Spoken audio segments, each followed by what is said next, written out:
Uh, Okay, good morning, everyone.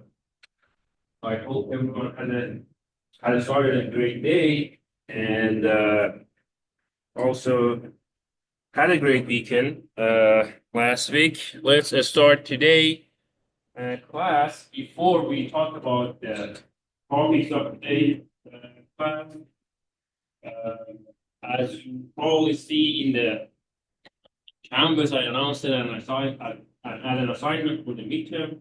So this week, your focus on the lab sessions are the midterm exam. Really uploaded, I think, to have access to the exercises. There's 3 exercises in the midterm exam. There's no new concepts in those exercises. So basically, you want to like review what we learned so far. And the experiences that you had so far through the semester and see how kind of like good we kind of like got those points, the experience, like the learn the concept. You are doing your midterm during your lab session. There is a pre-lab and in-lab. Okay, so the pre-lab only includes calculation, so there is no simulation task on the midterm. Okay, so you have the calculation. Okay, and then in lab you, like always, you develop the circuit, measure the parameters, and in after lab compare your measurement with the theoretical calculation that you did. Okay, so this is like what we want. The only difference that this midterm has with the other lab assignment is that there is no simulation. Okay, so you don't need to use multisim in that. Is there any question about the midterm exam or any concern? Yeah, go on. Sorry. The lab report is like usual, yes. You have your lab session, and at the Sunday midnight, you have to submit your midterm report. This is midterm, so unless you have a very kind of like legitimate reason, on midterm, I cannot accept, this is not kind of like exam, so I cannot accept late submission. So please do not postpone to the last minute and try to submit your solutions preferably before Sunday, but your due date is Sunday midnight. Okay, so did I answer your question? Perfect. Okay, I'm recording today's session because I was kind of like anticipating that we have like a list kind of like participation in the class because of the midterm situation. So you are gonna have access. I'm gonna post this on Canvas. You are gonna have access to this session on Canvas too. Okay, so in order to use these weeks and not just like lose the lecture content because of the midterm, we are going to talk about the PCB and basically PCB design and fabrication. Why we need to do that? Because as we discussed it in the first session of the class, beside the weekly lab assignment and the midterm and the final, you would have a PCB design project, which I'm going to post it this week. Okay. This year, the topic of the PCB design is a voltage regulator. Okay, you need to design a voltage regulator. You need to, like by theory, like calculation, you need to simulate that either in multisim or Eagle.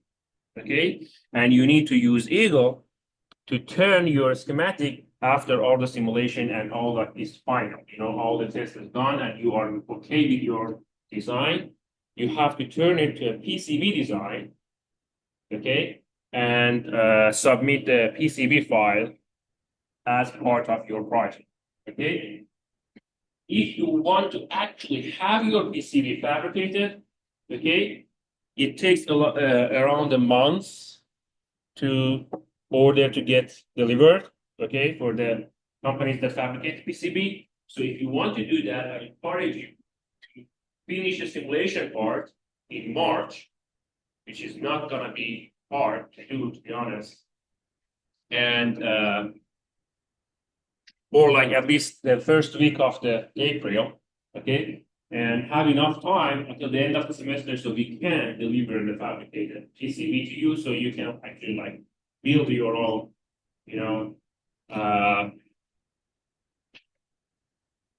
voltage regulator as the project. Okay? There is going to be a detailed announcement on the campus about the project, so you don't need to worry about the criteria of the project. But today we are going to talk about how we actually could do that project. So a step by step of work with me. A step by step of how we could design, okay, and how we work with the Eagle, like the software Eagle, in order to like make sure that we have our end result. Regarding the concepts, you already have the enough knowledge to start designing a circuit. Okay. Now we are going to cover diodes and especially Zener diodes, which is one of the key components in the voltage regulator at the week after the break. But you still could be able to like finish your assignment very fastly, but you need to pay attention. Okay, every single experiment that you did so far had a point. Okay, which I mentioned in the comments when I graded those, and you need to pay attention to those points when you want to like design your own circuit. Okay, now we are going to review the general rules or criteria or like process, whatever you want to call it, about the designing a circuit. So you get reviewed about those concepts. Now, as you see, when you want to like design any kind of like circuit or any kind of like what you call system, okay, the first step is to design your initial like draft, initial schematic.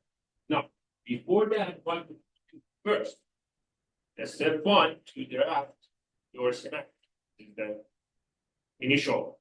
Okay, define your circuit requirement. What that means?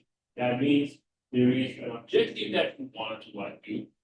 Okay, like that voltage regulator, we want like have a and a stable output. This is the first criteria. Okay, we wanted to have like input voltage and output voltage. This is another criteria. So your output is gonna be a voltage and your input is gonna also be a volt. Okay, we are gonna have a specific power capacity in our system. So we have to deal with it like, okay, how much power I can have in my circuit. Based on that power, it would define what kind of components you can use or what amount of current you drain from the input and deliver to the output.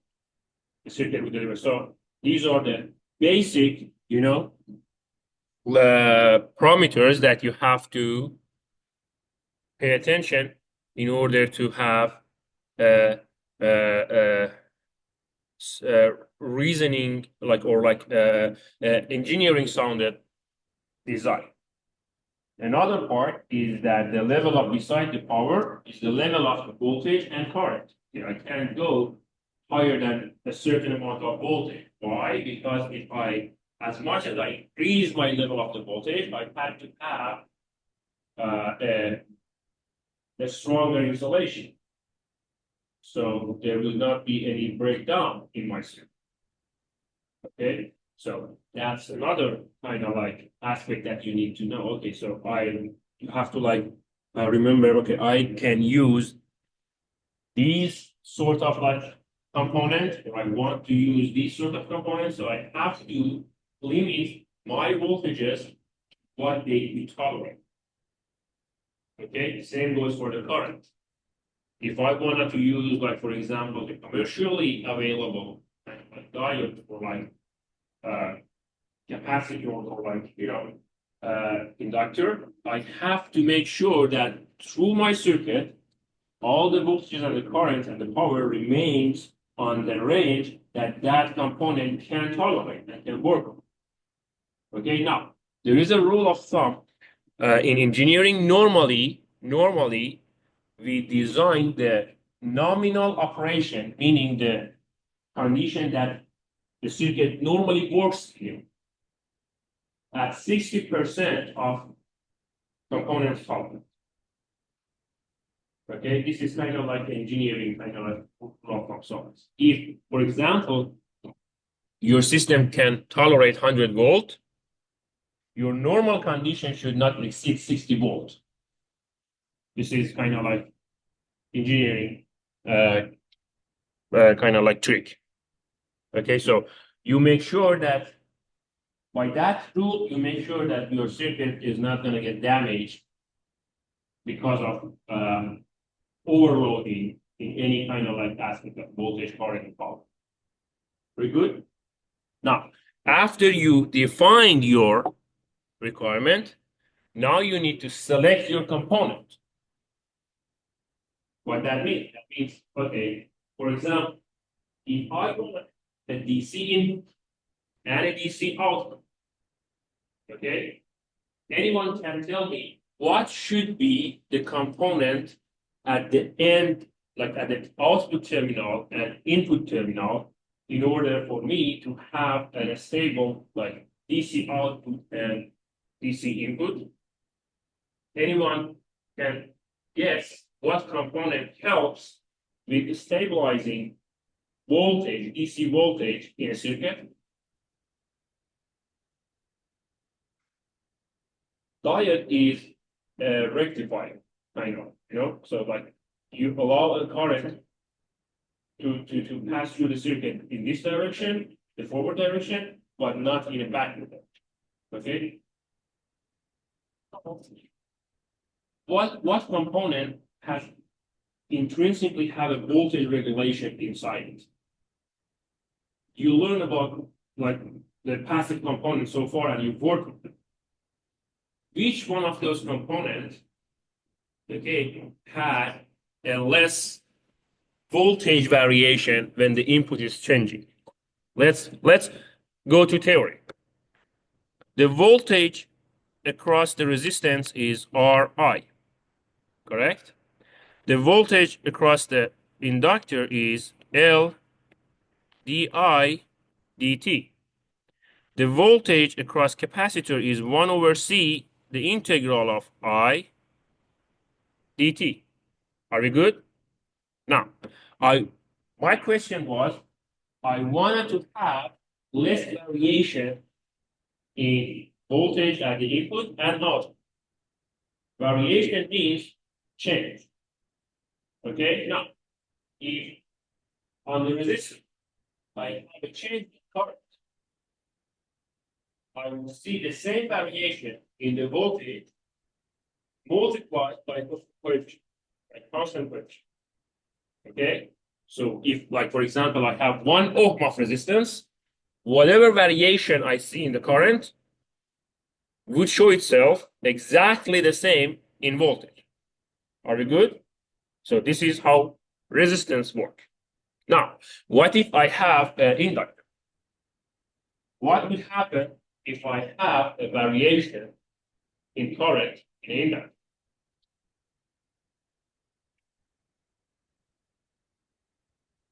What will happen to voltage? You see that in your screen, in your oscilloscope. Okay?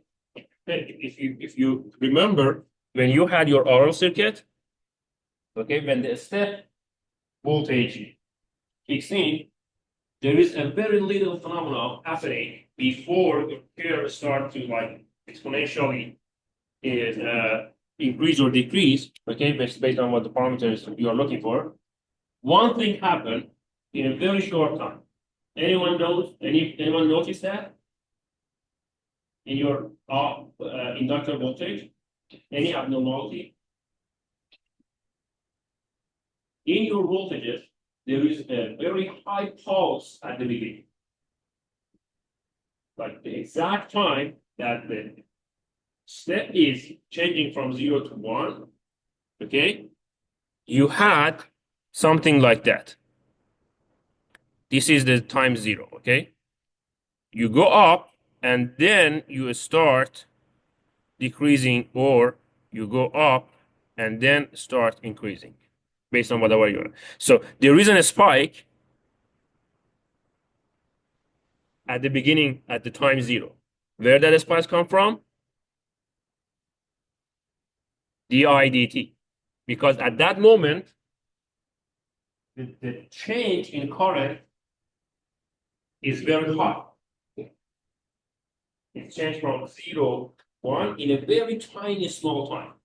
So DI over DT is high. That means the voltage is going to be higher than the variation in current.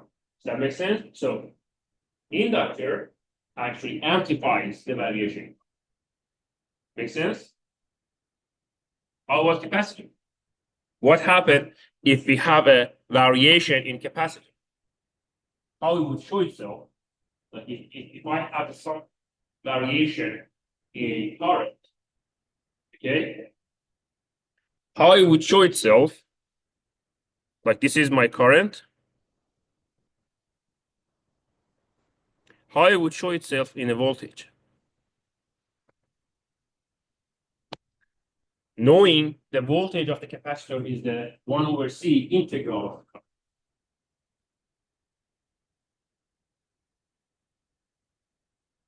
Anyone can guess what the integral do to the variation?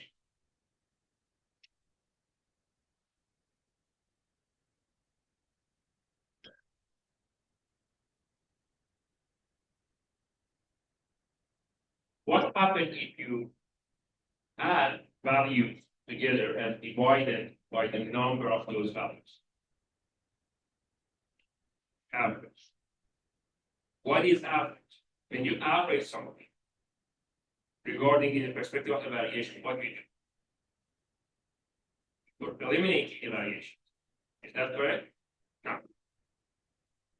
The integral basically is an average.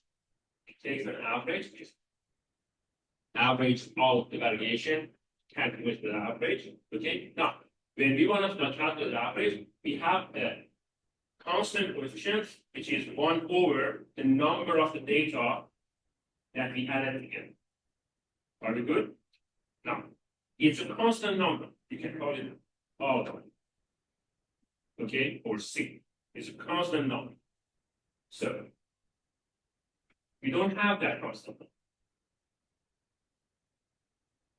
This is an average. The voltage across the capacitor, the integral itself, is that constant times less than an average in value. But in dynamic, it's just a constant. You won't change the dynamic. It's just the multiplication of a constant number into whatever change we have. The averaging regarding in respect to the integral.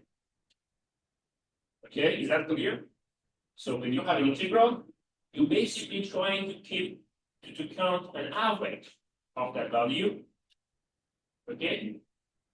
The result is not exactly the average because we don't have the coefficients, but it's resembling. Are we good? So if the integral is average, that means if we have a capacitor, any variation in current in input or in output would get averaged out, or at least smoothed out to a certain level by capacity. So now again, if you want to have a stable, less variation voltage in your terminals at output and input, what component should be used on the output and input? Capacitor. You follow the capacitor, and that capacitor makes sure that your voltage do not vary a lot, because if there is a variation in current, it will average it out. Are we good? This kind of like, when I say like choosing component based on the requirement, I mean like look at look at the component at this perspective, what that component do for you. If you want to limit the current, you already had that problem in transient analysis. I put that problem in the experiment RL experiment. Okay, when you parallel inductor with a DC source, and you had problems running the experiment. Do you remember that? How you fix that? What was the solution you get, or what TAA gave you in order to be able to run that parallel experiment when L was parallel to your DC source?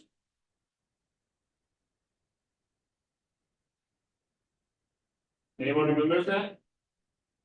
You changed the schematic. What changed it into RL circuit in transient in not the previous week, the week before that.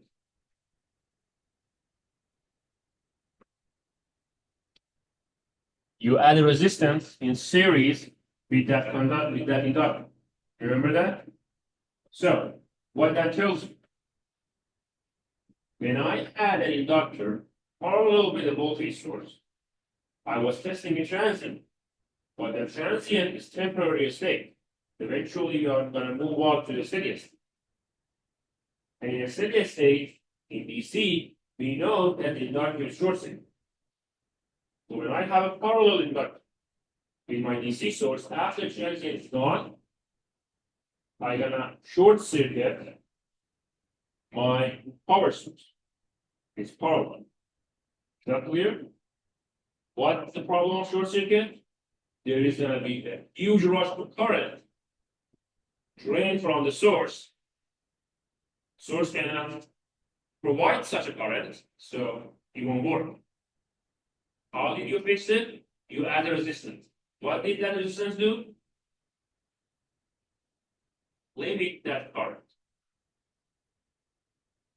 Okay, the resistance limited the current. So you get what I'm saying? If on any part of your circuit there is a situation that you have to make sure current not going up at a certain level. For example, like not in this project, but probably like in the future, you would have like a transistor. We are now learning that they can work on a certain level of current. After a certain level of current, they like all the other kind of like component, they will burn up. So you have to limit the current. How you do that? Adding a resistance. The value should be calculated. What is the best value to put them over there? But that's how you limit the current. Is that clear? What I'm saying by choosing the components? So now, after you chose the component, okay, you start drawing your schematic. I want this input to become that output. There is going to be a certain amount of change. The first draft that you make is a very simple change. Then you run some analysis and say, okay, this is not working this is working at perfect ideal situation, but not always. So I need to take care of that circuit in order to make sure that every time it works properly.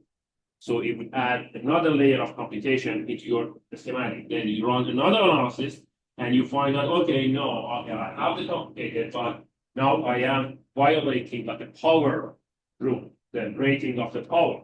So for like the rating of the current, now I have to limit my current. So now I have to change it again. You know what I'm saying? Step by step, you take care of one problem at a time, and that creates your schematic. Go like from the first draft, very simple schematic, to your completed circuit that works perfectly and all the conditions in your the application that you want. Are we good so far? Now, during the component selection, we already talked about that briefly. You already go to the passive components. Okay, there are going to be active component. Okay, active component, you won't need that for this project, but we are gonna work on active component after the breaks. So the weeks after the breaks, we are gonna work on the diodes and then BJT and then the FETs and the op amps, those kind of like components. So you would know the active components too. And the selection is also, we are already talked about that. The selection criteria for choosing the components is the nominal value. If you read the data sheet of one component, you will get a very good understanding of what are the characteristics of each component. But it doesn't matter which model. You read the document, the data sheet of one resistor, or like one inductor, or like one capacitor, or like one die, anything. Okay? There is a list of characteristics as the nominal characteristics of that component. That gives you, okay, what are the limitations of those components? Because if it wasn't important, they wouldn't put it in the range, So these are the limitations that you might have when you want to choose the component. So you have to choose your component based on those numbers and what you want to do. Are we good? No. After you draw your schematic, next step is to simulate. You already done that several times with multi-sim. Eagle also have a simulation kind of capability. I encourage you to it's honestly it's your decision if you want to simulate Eagle and then transfer your file to a PCB file. Okay, that's easier. You don't have to work in two software, but I encourage you to use also multi-sim because multi-sim has a stronger simulation software than Eagle.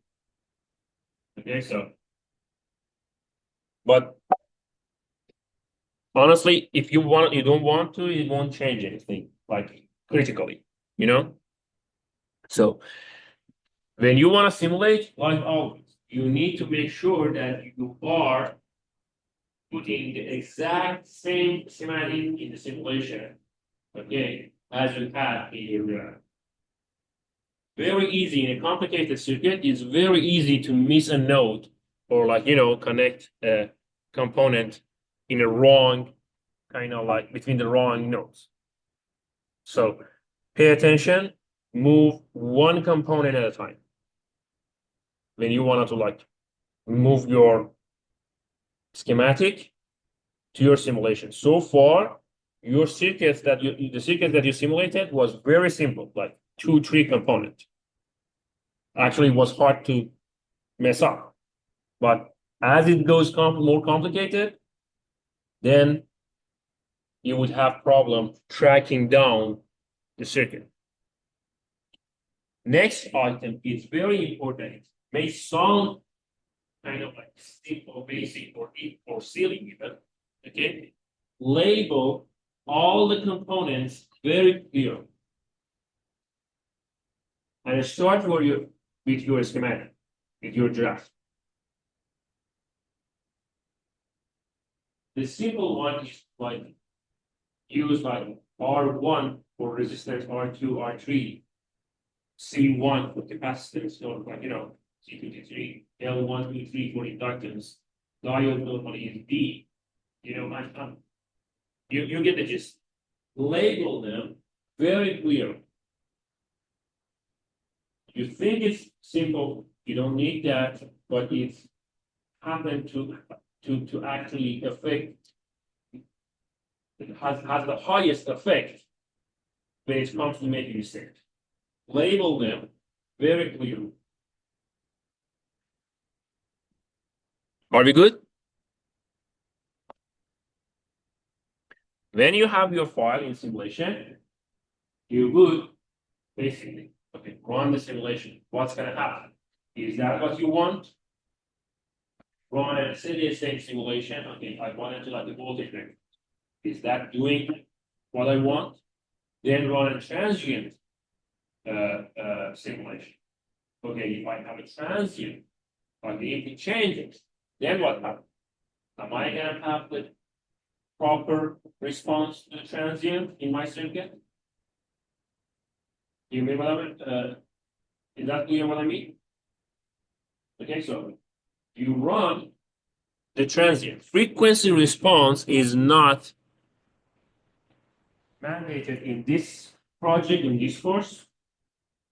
But I assume you don't, you should have learned, but I don't know if they actually like go deep in the frequency systems. Yeah, the courses that we already. Did you have the experience of like a Nyquist diagram or both diagram?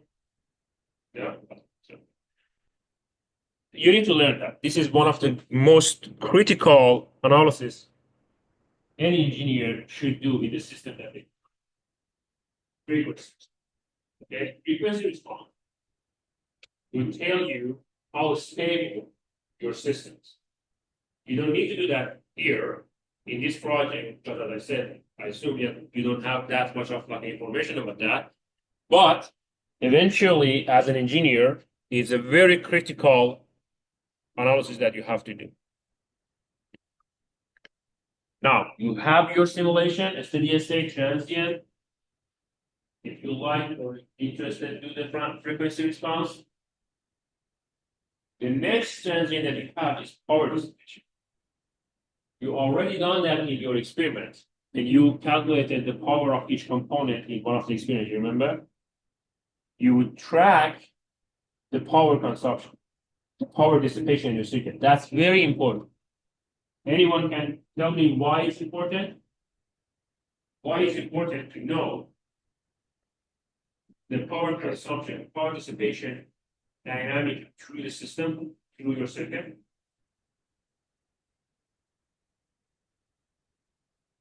Any guess? You don't burn out. Why do you burn out? What will happen? What will cause a burnout if you don't take care of all this?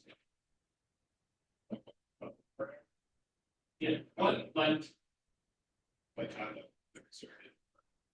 no, what will cause the burnout?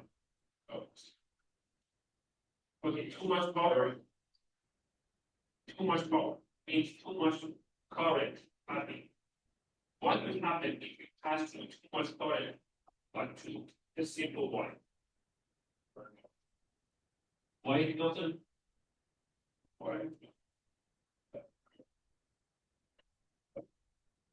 It's easy. So power consumption, power dissipation. When you say the resistance consume this amount of power, where that goes? It is not that disappear, it's turned to heat. So why the power dissipation is important? Because it tells you where are the weak parts. Each part you are going to have higher temperature. And higher temperature is very high insulation or like in the components. It shows where you should have, if needed, where you should have a cooling ring to take care of that heat problem. Make sense? So analyzing the power dissipation through your circuit gives you a very good idea of where are the weak points regarding the heat, where you should take care of the heat or thermal problems. Is that clear? Now, what happened?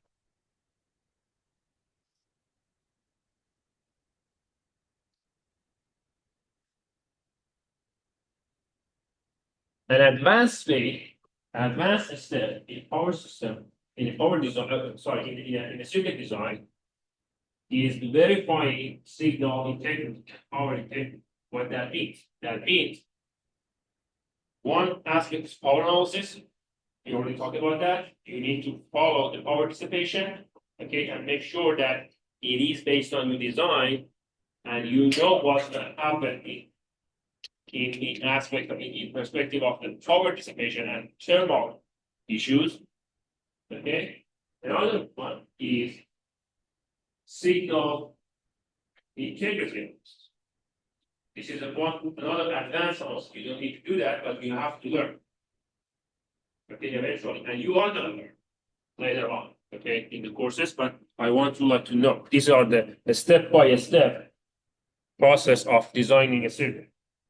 Signal integrity makes sure there is not gonna be any interference in your circuit. You see in the lab how much noise would affect your measurement. You remember that when you couldn't get a proper waveform in the oscilloscope. Now that was measured.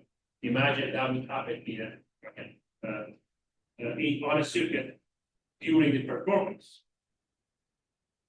If there is a very strong interference, that means the circuit would not act as it should be.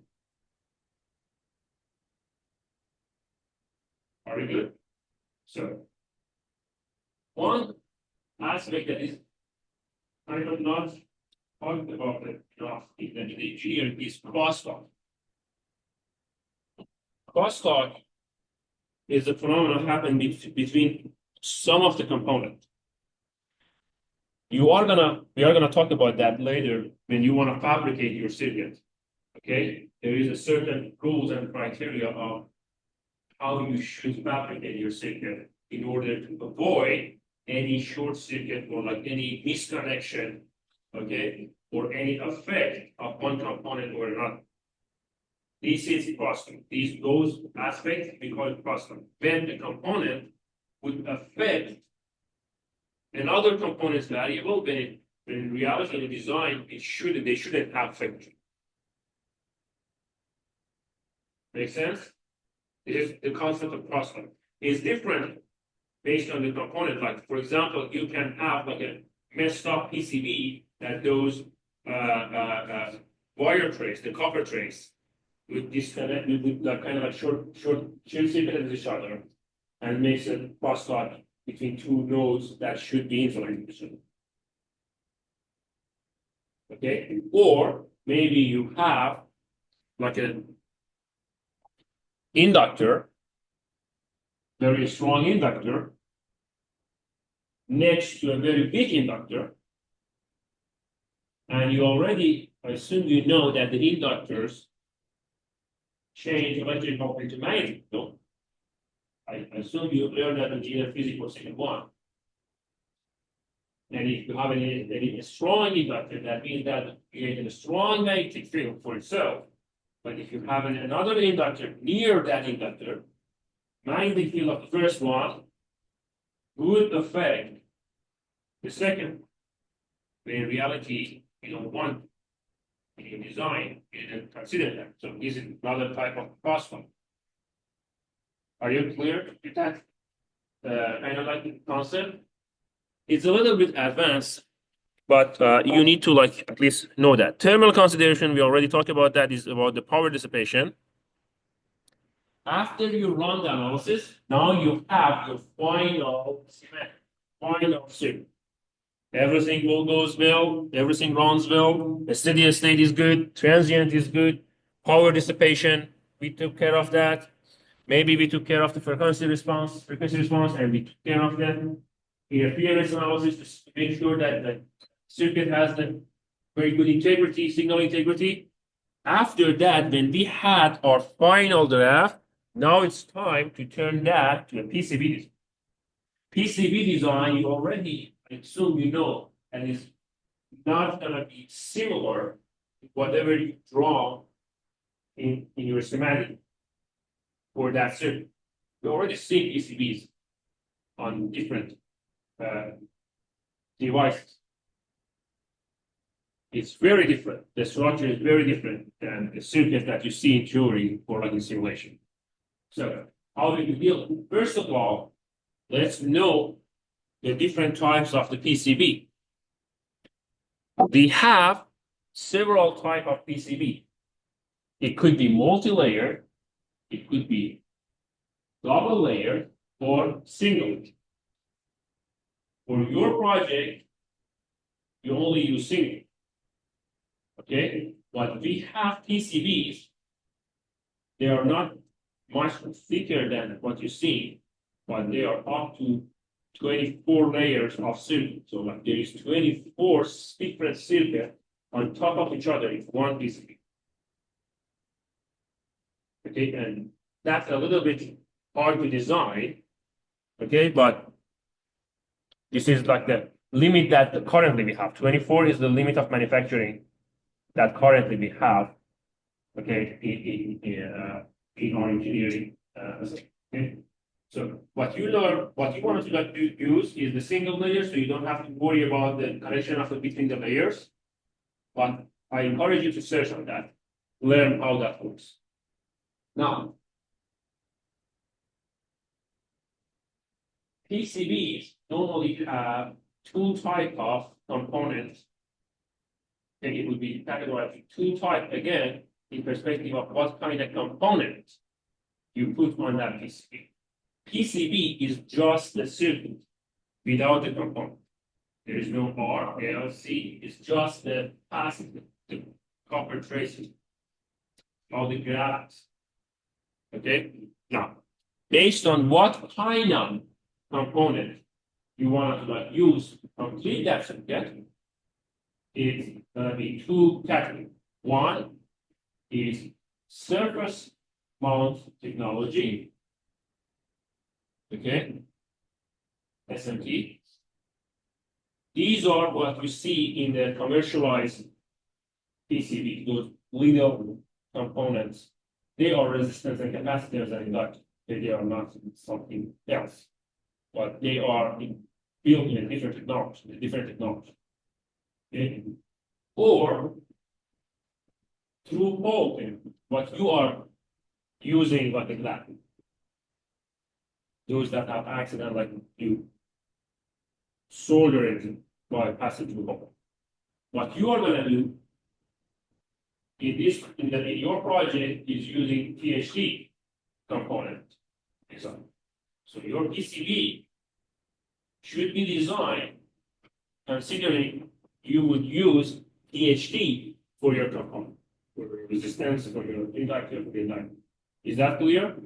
What difference does it make? In your PCB design, what difference does it make, SMT and THT in your PCB design?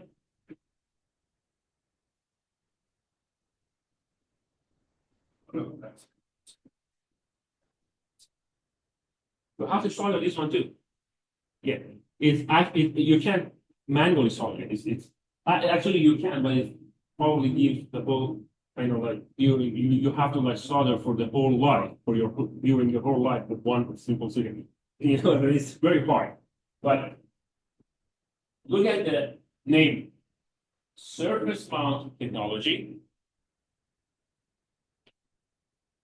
through hole technology.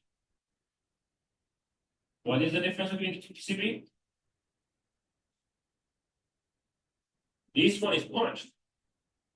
This one needs holes. Sorry. So, yeah, so like look at the graph, like this one, the bottom one. You see the bottom one? The bottom one is the PCB has holes. Okay, it's because it's THT. You have to mount all those components with a hole. But if you see the commercialized like PCB in your computer or like in other kind of like device, you don't see them. They are surface mounted. So all the traces are on surface. Like the copper. There is no hole. The copper is on the surface. So you just put the component on it. Make sense? Now, after you draw your schematic in the Eagle, which is similar to the multi-sim, it's not much of a difference. Although I have several videos in this PowerPoint, I'm gonna post it on Canvas. Okay, go through those videos, makes your life much easier. Okay.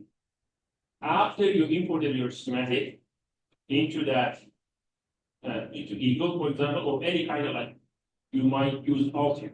Okay, it doesn't matter. There are several software. After that, you need to define your board's dimensions, your criteria. Okay, I don't have unlimited surface area. I wanted to like make it as small as possible. You make sure that you define your dimension. You set the design. You can't compact the traces and the components from a certain level after a certain level because the manufacturing cannot produce that PCB if you put those copper trays too close to each other. There is a limitation of the manufacturing. You remember? You get that idea? The concept? So there is some manufacturing limitation that you have to set as a design rule for your software. So when you run the software, when you wanted to like turn the schematic to the PCB, the software would not allow you to pass those criteria to kind of like violate those criteria because that would end up, you would end up by violation of that at not a kind of like not applicable component or like result. Are we good? Now, after you change, you are going to learn how. After you change your schematic to the PCB kind of like design, okay, you still can rearrange the component at the output of the software. Software automatically sets a PCB, design a PCB based on your criteria. But you still can, based on your own idea, you can move them or like you can do that. There are kind of like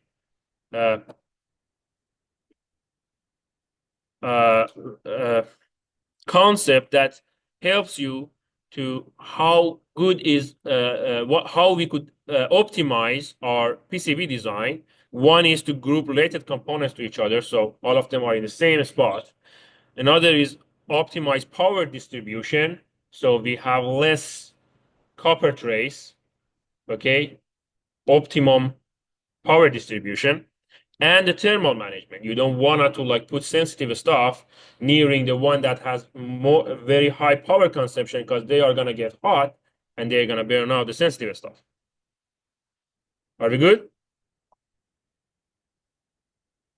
We already talked about that. Now, I put Hello friends, this is Umesh and welcome to the first video of the Eagle CAD tutorial series. Not now. From the start, how to install Eagle, which you should probably do that right now. Okay. How to create a schematic in Eagle if you don't want to use the multi-seam. There is I put a video showing you how you could create that schematic in the Eagle software instead of multi-seam. Use labels, use labels, use labels. This is very important. It sounds silly, but it's very important. And after that, generating, after you had your simulation, kind of like the schematic, there is a video of how you could use the menus on Eagle to generate your PCB design based on your software. Are we good? So it's just, you have to just go through the videos. Routing the PCB, if you want to change any critical component from the default design of the Eagle, you can do that. I already also put 2 videos of how to manually route a PCB. Okay.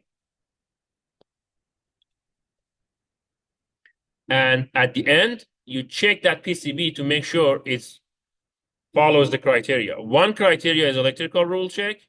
So it would check if you make any mistakes on dimensions or anything that violates the insulation or like the voltage criteria or power criteria. Then the design rule is the dimension that you put. And after that, you export your final file for PCB manufacturer. Are we good? I also put several slides as an example of how you can design a voltage regulator circuit. Okay, this is your project. So go through those the slides too. It makes your life much easier. Any questions so far? No? Okay, I